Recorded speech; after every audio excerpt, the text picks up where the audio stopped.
Hi everyone, Dr. Pedro Shojai, Be More Magazine, and we are here with three of our core contributors. These are people that are the people that are bringing us the best stuff every month, and we have a chance to actually be in the same town and hang out and talk health and talk shop and just have some fun. So Nick Polizzi, Simply Raw, and just finished the Sacred Science movie, and we're going to talk about that for a bit because he's done some great work in the Amazon. Dr. Sarah Gottfried, our illustrious hostess. We are in her home in Berkeley, California, having a wonderful time. And Abel James here from Austin, Texas, Yay. And visiting us, teaching us how to burn fat and be healthy. Man, Nick, you have just finished launching your new movie. It's awesome. I can't wait to share it with our people. A lot of our tribe have come back saying, listen, this is, thank you. Mm-hmm. This guy went out into the Amazon and took people who were really sick and really went into the natural medicine universe. And it's very compelling. It's a story that you all need to see. And just tell me how the movie went. Tell me what feedback you've gotten from all these people that have been responding to this message that you guys put out there. It's been pretty amazing. We had the privilege of being in a lot of film festivals before we launched it online, and we didn't know what we were going to get. We had 500 people, in the audience at times, and we're sort of pushing the envelope with the medicines that we're going into. We knew there'd be a lot of doctors in the crowd. We knew there'd be a lot of people who were sick in the crowd, and it's been amazing to hear the amount of curiosity that people have into alternative medicines that they don't really have access to up here in the States. Mm. Hey, share with us your top 3 aha moments. Sorry. From... Sorry. We're having a vibrational moment here. Yeah. Vibrational interlude. What would her say? Would Lisa say to put your phones on pleasure mode? Yeah. I like that. When you're with a gynecologist, sometimes it's not rated PG. Oh, we had some very interesting conversations. We had some very interesting conversations, and where were we? Palm Springs that night. We were all drinking, and I forgot what it was even about. It was about. Oh yeah, orgasms and we got how into the it. women, how women orgasm and how men need to make that more of a priority in bed. Yes, which I thought was pretty great. And that's a very important conversation for a little later. After and we can talk about we need to warm up maybe. For that Yeah, I need to ease into that conversation. But here's what I want to know. I feel like I want to just cut through the noise. Yeah. And I love how you did some very courageous things on this trip and with making this film. And I want to share with our people, what were the top 3 aha moments? Some sort of paradigm shift that you had in thinking about health. Well, I think that one of the first one is that when I went down there, we thought that it was going to be all about the herbs. There's 80,000 species of plants in the Amazon. 1% of them have been studied by modern medicine.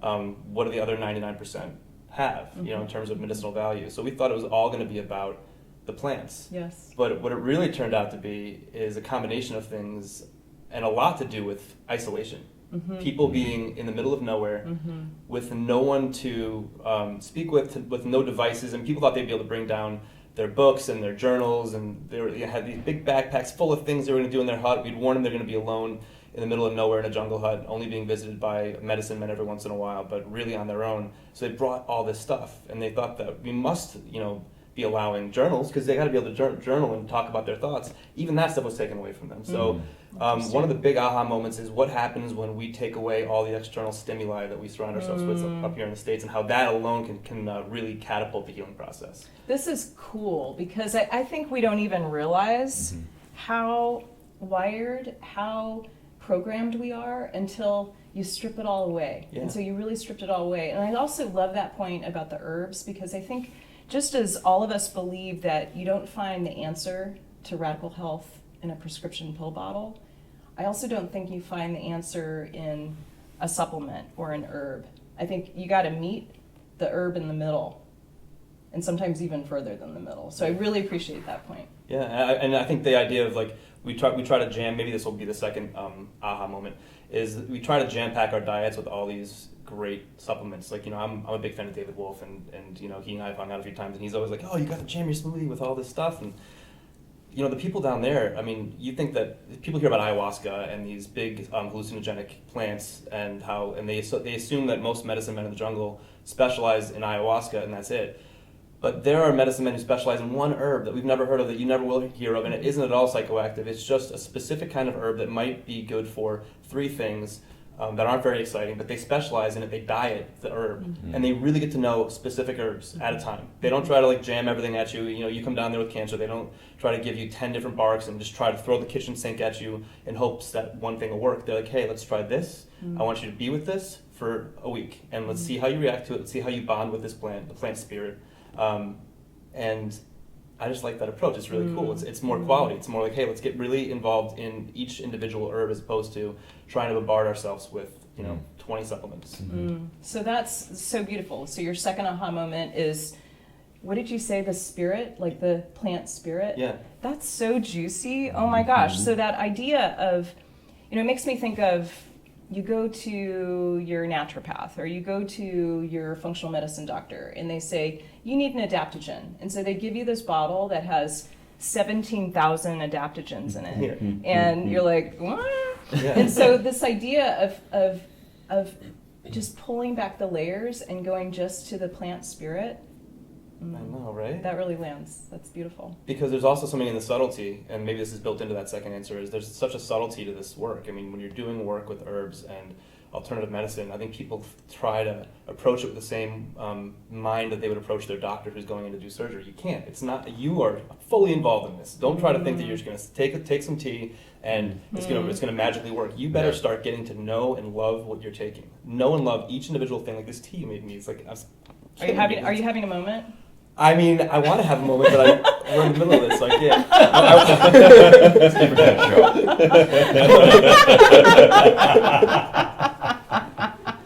We're just going to pause and laugh here for a little bit because that was really good. So is that your third aha, or is this like part 3 of the bullet points of the second aha? Because this is another big one. It's about, to me, it's about agency. Right? Like, don't give your power over to this doctor that you're seeing. Don't give your power over to the medicine man or the shaman. How do you develop your ability to repair and heal? Because really, it's an inside job. Yes, I like that. Yeah. Should write a book called The Inside Job. And if you don't know what you're taking, how is it supposed to have any sort of effect on you? Because it's well understood that there is a huge placebo effect, which may or may not be the right term for it even, especially when you get into the more spiritual nature of all this. But if you just are kind of blindly pill popping or taking herbs or plants or whatever, but you don't really understand them, what they're supposed to do, you find that they don't really do that much at all. But if you really understand and kind of treat it as a communication and something that's your responsibility, that's where the real power comes. Yeah, I think it's also like almost a similar thing with pain. Like we have pain in a part of our body, like, oh, I have back pain. But when you start working with any kind of traditional, pain relief modality, like EFT, let's say, you start getting into the pain. It's not, what else, pain is a word, right? Pain, good. What is it? What are you feeling? What's going on underneath the pain? What is there a vibrating? Is there a pulsing? Does it feel like squares? Or you start getting into like the actual sensation of it, and all of a sudden you start realizing there's a lot more going on here than this big, huge, just slapped on term, pain. Pain is like very, very, clumsy. It just doesn't seem like it's really, so I think that when you're going into your medicine, the idea of getting down into and really understanding the different experiences within each herb, and when you do that, I think you start really, unlocking a lot of the healing potential in that plant. These are like fractals. So you just, you describe pain as this portal. It's this, and I think that's true with any symptom, whether it's that you are fat, skinny fat, obese, overweight, or you're can't sleep at night. You've got anxiety. Pain is this message to be decoded. And, the way you're talking about it, I think, is so powerful because we've got to integrate that message. We don't want to just throw some pharmaceutical at it to mask the symptom. It doesn't help to just start taking codeine or OxyContin. It helps to understand what's under it. Like, what's the emotional tone? Like, what's the message from your body? How do you really connect to the innate intelligence? I think there's a certain degree of aversion to pain that our culture has really kind of blossomed off of, our medicine has blossomed off of, is there's this thing we move away from, and what I find really powerful about the medicines that you really kind of dove into there was it's the opposite. You engage in whatever it is that is ailing you, because it has messaging, it has spirit, it has lessons for you in it, Yeah. right? And that's really it's where we've kind of departed in the West, right? We move away from the lessons, the messaging, and say, anesthetize me. Yeah. Yes. Yes. Anesthetize me, Yeah. and that's, give me distractions, give me my stuff, and the purity of this message is it's on one hand I think it's pretty terrifying to people who might listen to this and be like, oh, that sounds horrible, but the thing is, the only way to get out is to get in, Yeah. right? And that message of that medicine is really the powerhouse, because we're so disembodied and so separated and these levels of abstraction away from the core of our suffering. And you're right, that pain might be many things. It might be emotional, it might be karmic, it might be something else. Yeah. Right? And to your point, Sarah, is the herbal industry has very much mimicked the pharmaceutical industry. Well, it's been wildly successful. Yeah, it's Our healthcare great. system is broken. Our big pharma is thriving. Yeah. Yeah, and so And the people herbal are more companies are doing the same addicted. thing. They're just replacing an herb for a drug. Yeah. But it's the same rationale. It's the same faulty methodologies that are leading people to actually not heal, but to keep having to pay the piper and stay in the medical system. And I think we can all agree that that's partially why we're here today, to support this dialogue for you guys, is that you guys, there's a better way. And there's a lot of ways to skin this cat, but we are here to say that the healing starts with you, and really just try to bring out examples of how that happens so profoundly for people who engage in this. And you had 8 people, right? Yeah. In the movie. Really interesting stories in the movie. These 8 people went in. I mean, people with cancer, people with really serious pathology. And I won't speak of the outcomes, but very interesting outcomes that came that teach us about how to look at medicine maybe a little differently. Yeah, for sure. That's So such a- go ahead. I You was go ahead. just going to right on your point of blunting the pain is something that all of us do, not just with physical pain, but emotional pain. And part of what pain is, it's useful, right? That's what makes us human. It recalibrates us, and it's impossible to really value that intelligence of your own body and spirit if you're constantly trying to cover it up Yep. and ignore it. How are you supposed to listen to your body if you're constantly trying to break down that connection, that communication? We were just talking before this filming about how your knuckles are calcified because when you did kung fu, you were hitting cement. I mean, and I do Krav Maga, and one of the reasons that I do it is because when someone hits you, even if you're holding a pad or if you're sparring and you just get that one little slap, then all of a sudden something kicks in that's very human, it's very visceral, so that when you're at a stoplight and someone just cut you off, that's a joke, like who cares, right? But because we don't have that calibration, we don't have that sensing, we're not listening to our bodies, we're just kind of like going off all the time. And so I think having that, valuing this communication with the body and taking away all this external stimulus and trying to make it come from here, like you were talking about, is really essential to the whole healing and growth process. And I think So true. healing should be growth. It shouldn't be like you start here and then you get worse, Yeah. right? And then you're just trying to get back to here. It's like you learn from this, Yeah. so that it doesn't happen again. You get better. Yeah. And how are you supposed to grow if you're constantly blunting? And I think that's something we've really lost, at least in this American world that's starting to spread everywhere That's else. true. And I'm so glad you broadened it to emotional pain, because I think it's, for those who are watching us or listening and you're thinking, yeah, I'm not in pain. Can't they move on to another topic? We are in pain in so many different ways. You could insert the word stress here. You could say, okay, it's not that the amount of stress you have on your plate is causing problems in your body. It's your perception of the stress. It's the emotional pain that you have in the relationships that are not clean. And it shows up in different ways. It affects your sleep. It affects your ability to heal from an injury. It affects all these other things. So I want to get back to your third aha moment. Okay. And maybe, is there a little story that you could share with us around? I would say the third aha is a little bit unconventional, a little bit un-PC. Oh, we like that. As you guys know, because you watched the film, one of the participants in the movie passes away, which isn't a plot spoiler. It's something that we talk about, like, in the first 5 minutes. But it was such a gift on so many levels, and it leads into the third aha, which is the way that we relate to death in the modern world, in the Western world. Just our relationship with it, and how hard we struggle against it, and how scared we are of it, how much we try to keep it just at bay and try not to think about it. We don't want to see the coffins of our soldiers coming home. We don't want to visit our parents after a certain age. We send them down to Florida so they can kind of age and sort of approach death that way. I mean, there's all kinds of interesting relationships we have with it, and it's very unique to here. It's very unique to the States. It's very unique to the States and maybe parts of Europe, but other parts of the world, they celebrate it, and it's not something that is nearly as feared as it is here. So there's a whole part of the film, and there's a big teaching that happens in the film around death and our relationship to it, and why we're so afraid of it. And the theory that the medicine men have is that we're not really truly living. We don't truly live our lives, and we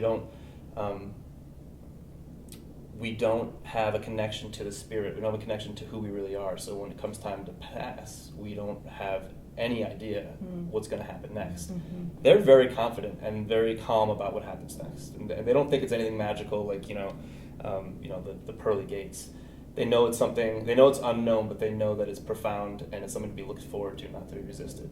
So when each of the patients, through the medicines they're on and the ceremonies that they're taking part in, become more comfortable with their own mortality, it's interesting to watch how their bodies relax and healing happens when they stop resisting death so much, and or the ultimate outcome or the ultimate result of what their illness might bring them. Once they don't mind the idea of the ultimate and final threshold that we all cross, then their bodies kick into gear and they start healing at a much faster rate. That's accomplished through a somewhat controversial ceremony called Ayahuasca. So Ayahuasca is maybe another part of this, and it's also kind of stigmatized. It's a Schedule I drug here in the States, but it's a very, very complex and amazing healing tool that they all use. It's a baseline prescription that every patient has, and it's a ceremony where you just sit for 8 hours and you ingest this vine, a combination of a vine and a leaf that grows in the jungle that's made into a brew, and it takes you on. It's sort of a forced near-death experience. So, in terms of death and our relationship to it, it's probably the fastest way to confront your own fears around it. And then the next day, you just feel different. And did you bring some today? It's in your tea. It's not a party. It's not a party drug. It's not a party drug. Yep. That's actually a famous line from, I think, Terrence McKenna. He said, "That's no Saturday night kind of drug. That is no You Saturday need night to kind of read a drug." good 3,000 to 5,000 books before you try that stuff." We were talking about this last night, actually. That whole class of drugs called the entheogens bring you closer to God. Yeah. And they're incredibly powerful because they put you face to face with truth. Yeah. And everywhere you're not being honest and authentic with yourself, you just suffer and you writhe until you just let go. You let go, or you die trying. And it just forces you to just die to all of the things you're pretending about and all of the things that aren't real and true. The dying not just as like, the literal dying, but the dying as having to let go, and the fear around becoming the next level of who you are. Yes. Yeah. This is so big and so profound, and there's so many different ways to talk about it. And one hit I got is the concept of surrender. And how surrender is really the answer to everything. Yeah. It's the answer to the best relationships, whether that's to your body or to people you love, to spirit. It's also something that is understood in such a powerful way in the ancient traditions that I've studied, like traditional Chinese medicine, Ayurveda,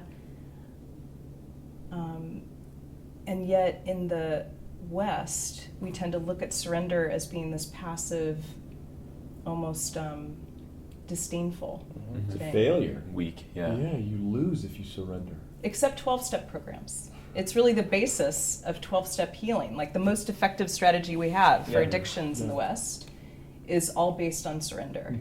Like surrendering to a power greater than yourself. Yeah. So surrender, I think, is such an important part of healing, right? So, well, and vulnerability. I mean, which is Vulnerability. which is the partner to surrender. Bedfellow right? of surrender. Right. I feel like, I feel like we're channeling Brene Brown now. I know, right? Well, She's but like come in on, the you room have with to. us. Yeah, have to. Love her. So good. She's on that part of the sofa.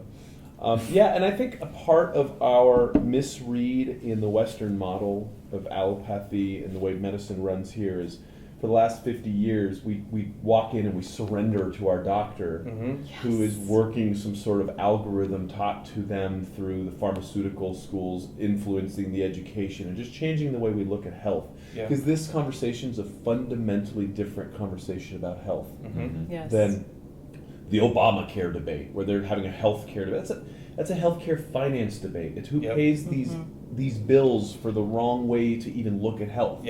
And so I think what we're actually having is a conversation about true healthcare, right? And what's happening in the media is just, it's nonsense, you guys. It's nonsense because no one's talking about true health, right? And what's happening in these moments where people actually wake up to these patterns that have been holding them back and really tying them to these pathologies, whatever they are, whether it's diabetes or cancer or back pain and whatever it is, there's usually an underlying principle, and that I think kind of points back to the more holistic connection of mind, body, and spirit in some of the more ancient practices where we've separated. The doctor goes, whoa, you know what? You go talk to your priest or your rabbi about that, right? Like that's not in my camp. And take this antidepressant, please. And see you back in 6 weeks. Yeah. And if you're not better, it's your fault. Yeah. Or 7 we have minutes. another 7 drug for minutes you. are over. Out. Beat it. Adios. I'm really curious as to how long it's been happening that we keep people alive that should have passed. I mean, has that been happening for like 40 years, 100 years? Like having people on, some sort of a life support or even some sort of a, more ancient version of life support, why do we do it? What are we so afraid of? I mean, are we that scared to watch somebody? Are we afraid of change? Is it that we're afraid of change? I mean, do we like stability? Do we like control so much that just to have Dad laying there, even though he's not there anymore, but his chest is rising and falling, and we can go and visit him? Is that just sort of enough for us? And I think. Sorry, is that a little? No, I think it's a great topic. I think it's a really complex. powerful topic because, Don Juan, Carlos Castaneda's teacher, always said, "Live your life as if death is stalking you over your left shoulder at every moment." Right? Yeah. And so I think I hear death. It's actually like in a helicopter above us with right a sniper, now. With a sniper, just waiting for you to say the wrong thing. That's right? the DEA. We Yeah. should have talked about that. Totally. It's either Monsanto We're or the going to DEA. take back the ayahuasca comment. Totally. I take it back. I take it back. I follow the rules. But that's really, it's like the pure of heart don't fear death, right? The people who've lived truly don't fear death, and they're actually able to live life. But I think we've become so segmented in our consciousness and falling into these cubicles we call work and running through these algorithms we call life without ever questioning reality and thinking about who we are and what our greater purpose is. It's just so lost in our culture that I think it's just this unfulfilled life that makes us fear death because we really didn't live. Yeah. And just to reiterate what you had already said, but I think it's the one and the same. Yeah. Like we're just not alive enough to engage in understanding that life is eternal. Yeah. I think it's something else too. It's that we want to believe that we have the power to move death, even though it seems like it's coming. And if you look at the statistics of what happens when someone's a vegetable, like we all want to believe the stories of people magically coming back and like riding their bike around. Yeah. That's a story that we make because we're afraid of actually confronting the truth, which is that perhaps it is that person's time, and that's what we really need to wrestle with. But if we think that we can push that out a little bit longer, then it gives us the power to be like, well, if that happened to me, I could still live, right? And so it's just kind of like a way of not dealing with something that we have to deal with. Yeah, for sure. I think that's a big part of this mess that we've gotten into as I went through my traditional medical training, and I worked in intensive care units and learned critical care medicine and helped people stay alive, I think it's also about not wanting to face those really tough decisions, about when are you ready to say goodbye to your mother, or when are you, and who gets to decide? Yeah. And are you able to have those kind of conversations with the people that you love the most, so that you're say, with a relative in their home and they're dying, and you have these two choices. It could either be this graceful surrender, a celebration as you described it, or it can be like a fight, a battle to the bitter end, not dignified, not full of grace. But that's celebrated in our culture, right? It's that It is. bitter battle Right. is something Like that the triumph fight. of science, Exactly. the triumph of science. Yeah. And it's not a triumph, actually. It's like a toxic mimic of a triumph. Mm.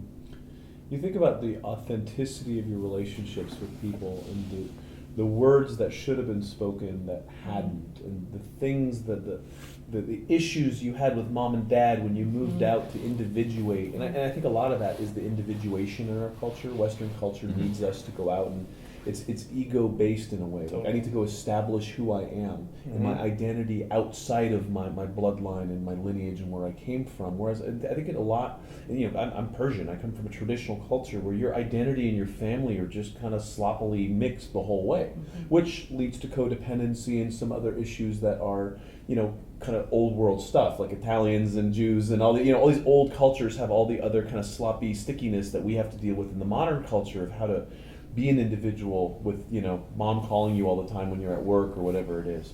But having those moments with mom and dad and just really connecting with the people in your life, when that's gone, then you can't let them go because there's too much unspoken, there's too much of that energy that has yet to be fulfilled. And I think that's a big part of our inability to let go, because we never connected properly in the first place. Yeah. It's true. That's so true. And I also think, we're talking about some pretty potent topics here, right? We're not talking about 5 ways to raise your testosterone. That could come later. Right. That could come later. But I think it's also, I feel like it's our divine responsibility to give people the small incremental steps. Watch your film. How do people watch your film? Watch it online. Actually, you can't watch it online anymore, but you can buy the DVD online. And you can also watch What's it on the URL? iTunes or on Amazon. Okay. The URL is thesacredscience.com. And iTunes, just search The Sacred Science. Amazon Direct, same thing. Thesacredscience.com. Mm-hmm.